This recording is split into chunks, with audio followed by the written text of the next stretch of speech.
Let's go! Pupunta tayo ng Manila! Hello, cutie! Alright! From Iloilo, we book a flight going to Manila kasi walang direct flight dito sa Iloilo. Papunta kung saan kami magbabakasyon. And yes, hindi kita vlogger, pero gapakuno-kuno lang. Witness ka mo kung anong ginhimo namon kag preparar sining a flight. Let's go! Alright! So first, magbakal kami malita sa SM and syempre for the church, nag-pray for our safety. Then we pack the things nga dalalon namon. Here we go! And this is it! The day that we are waiting for. Nagsakay kami sa taxi going to airport and we're here. Tada! The ringside, nag-chicken luggage kami, then ginkilo 6.99 yun. Pasok sa limit. Pupunta tayo sa taas dahil magla-lunch muna tayo. Kasi our departure is 12:30, yes. And our arrival in Manila is 1:30. Let's go. Nabili naman si Tita Bill. Yes, opo. Nabilin si Tita Yabel. So, hulaton siya naman dito sa baba. Hindi ka magnan. Wala kayo, nabilin si Dide. So, during aside, gahulat lang kami kay gasunod man sila sa amon. Let's go. Come here. Nabilin ka.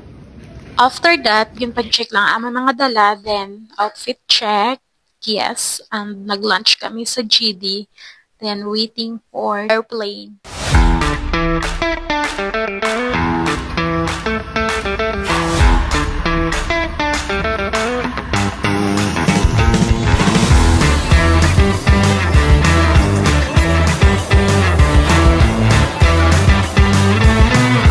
We are here na sa sulod sa aeroplano and our seat is 27A BC.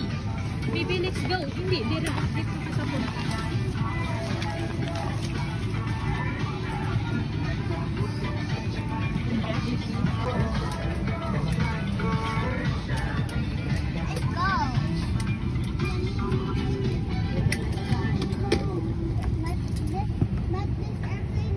Finally, nakapungko na.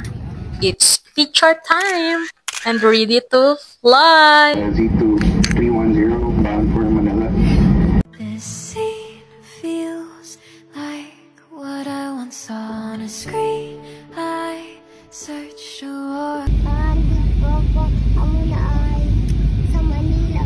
never seen someone lit from within. After 1 hour, we are here. Hello, Manila. For safety reasons, all guests are required to remain seated until the aircraft has stopped. Kag nag-abot na gidman sa pila ka minutes nga hulat ka luggage. Then we booked the Grab taxi going to hotel. And pag-abot namon sa hotel, gusto gid ka bata magkaon fries. So nagpa-deliver kami. And after that, for the rest ang mga person danay. Okay, see you on the next video. Bye-bye!